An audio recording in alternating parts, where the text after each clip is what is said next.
Do you ever feel like your personal struggles are part of a much bigger picture?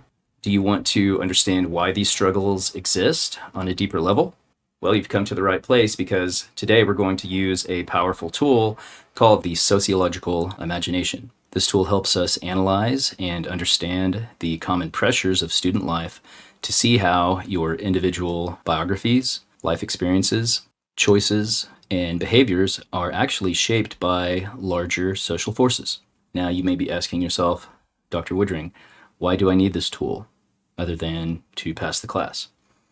You need this tool because our human nature and cognition, the way we interact and behave in groups, combined with the way social structures have evolved over time, often force us into binary thinking that tries to push groups of people into certain categories that actually ends up erasing real people if they don't fit into those categories. In other words, binary thinking is overly simplistic. It's an individualistic explanation of human behavior or social life. For example, people are good or bad, things are right or wrong, or other false dualities that humans create because it's much easier for our brains to sort information that way, especially in groups. But the reality of the situation, as you learn in this course, is always more complicated than just individual behavior, decisions, and characteristics.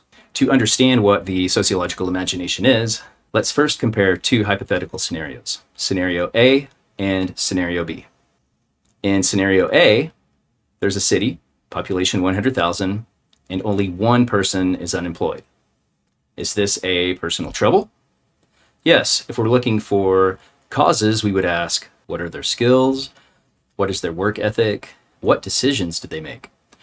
The solutions may then be changing the individual. Maybe they need new skills, they need motivation, or maybe they just need job opportunities. Another term we will use frequently in this course for this individual level behavior or analysis is the micro level. This is what we call a personal issue. But as we learn in sociology, individual level explanations are often oversimplistic and they don't account for all of the factors and variables at play. Now, for scenario B, let's zoom out to a nation of 50 million workers where 15 million are unemployed. This cannot be solved by looking at individual choices, behavior, or character. Why? Because it's statistically impossible for all 15 million people to be lazy or unskilled at the same time. This is not a personal issue. This is a public issue. To understand this, we must ask bigger questions, the type of questions sociologists ask and the type of questions that we ask in this course. For example, is technology replacing humans? Is there a recession? Have government policies, global trade agreements, or the actions of other social institutions altered the structure of labor markets? In contrast to a micro level analysis, this is a macro level analysis or structural analysis of factors, variables, and issues. This type of analysis allows us to shift our perspective from focusing on personal troubles and individual behavior to larger social factors. It elevates our understanding to consider a broader range of both individual and social factors at play, because it's not just individual and it's not just larger social, historical, and cultural. They all work together to shape individual behavior and choices, and they structure the opportunities that are available to you. This ability to analyze and connect your own personal stories and struggles to broader social forces and history is exactly what C. Wright Mills called the sociological imagination. He created this concept and wrote a book on it. But before we move any further, let's outline some of the goals and objectives for learning the sociological imagination today, so we all know what to take from this. After this lesson, you will be able to define the sociological imagination and distinguish between personal troubles and public issues. You will be able to apply the sociological imagination to analyze the student mental health crisis as a social problem. You'll be able to analyze how different sociological lenses, like conflict theory and intersectionality, help explain the structural roots or the larger cultural, social, technological, historical forces of the issue. Also, let's put our goals into perspective. In sociology, we move beyond remembering and understanding concepts and terms.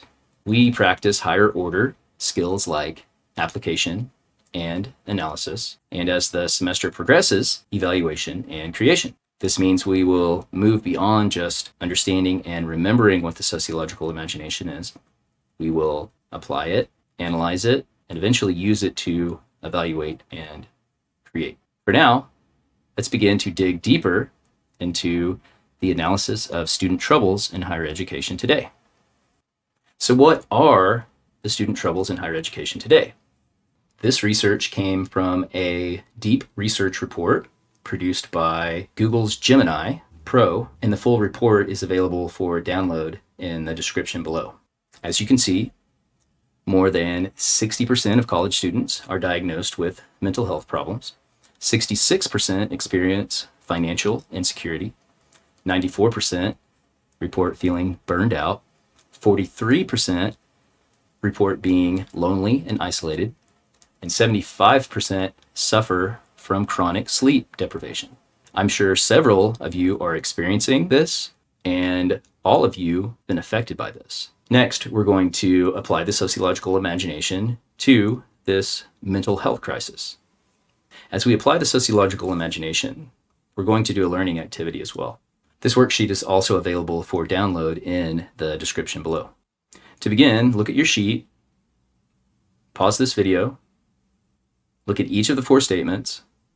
After you read each statement, circle whether A, you agree, or D, disagree with the statement using column 1.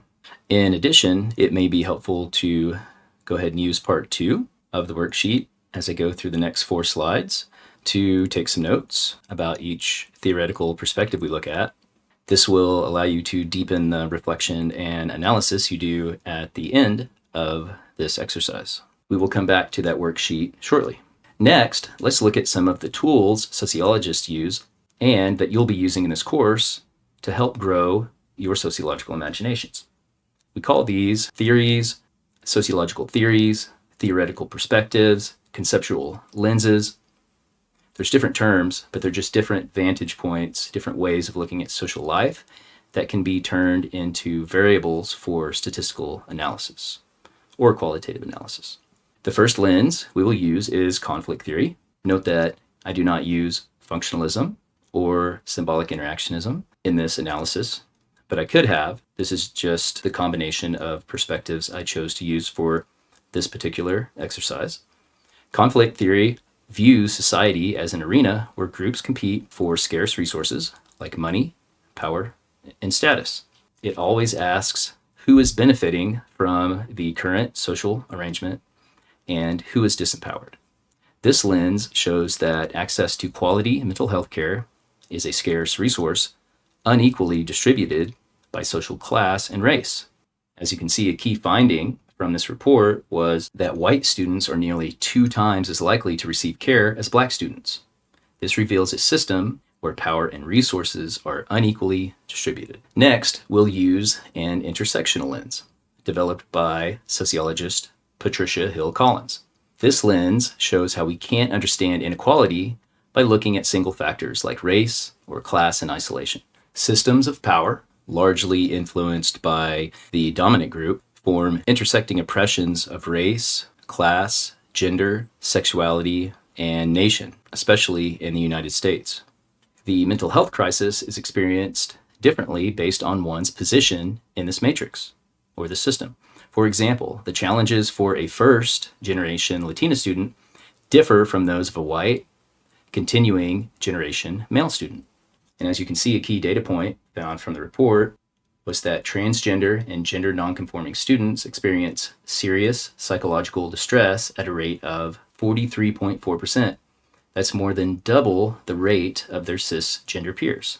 Our third lens comes from work by sociologists like Pierre Bourdieu and Annette Lareau on cultural capital and unequal childhoods.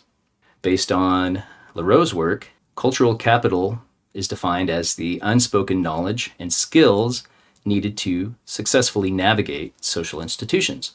For example, when you're growing up, depending on your family's access to resources, you are going to have different types of books in the home, different quantity of books to read, different selections, different types of technology, interaction with different extracurricular activities, different professionals, different institutions.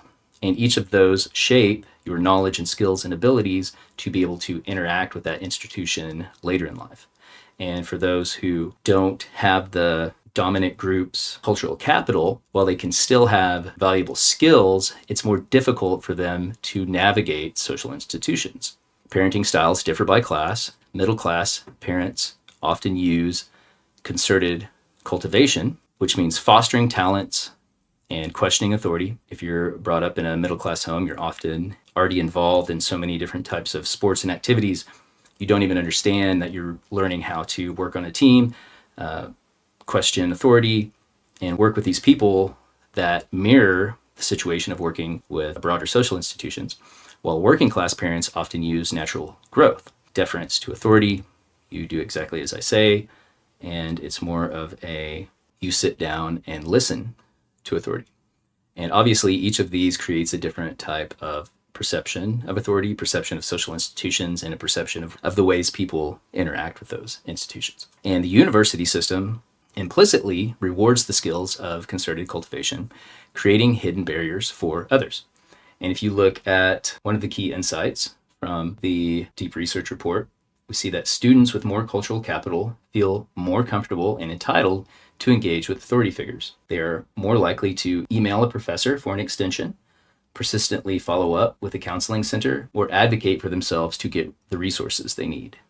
Next, if we look at this through the fourth and final lens of family and culture today, based off the research of Stephanie Kuntz, which warns us against the false belief of a past golden age of a family or a type of family that was never the norm for many. In other words, assuming that there is a quote unquote normal or ideal family, when in reality families are highly diverse, especially today, we see that holding on to this myth creates intense cultural pressure on students to succeed in college while also working and catering to family and other responsibilities. In other words, in idealizing this typical college student who is just in college to study and focus, and that's all they should have time to do, is not realistic, as we know, because many of you work, you have to take care of family members, you have all of these other responsibilities outside of just school. There are all different kinds of dimensions and layers of things you have to do that you have to juggle with school. And if you look at a key data point from the deep research report, you can see a top driver of the mental health crisis is the need to balance school with all of these outside duties. This affects 42% of all students. This shows that the university's traditional student model or ideal does not match the lives of modern learners. And just a quick aside, you can see how this situation, expecting college students to solely focus on their studies and not have any other responsibilities, has easily pushed millions of Americans into trillions of dollars of debt. I will also put this deep research report in the description as well.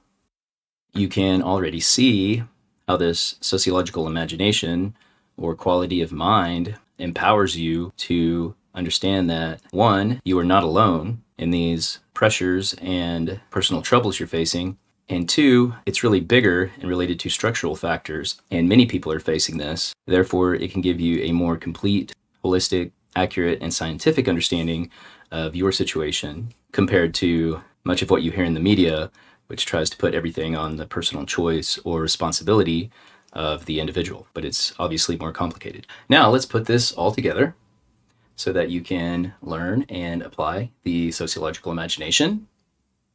In part 2 of your worksheet, looking at what you have written, go ahead and reflect and jot down some notes about how any of these perspectives have changed your thinking about the student mental health crisis from the questions you answered in column 1 originally.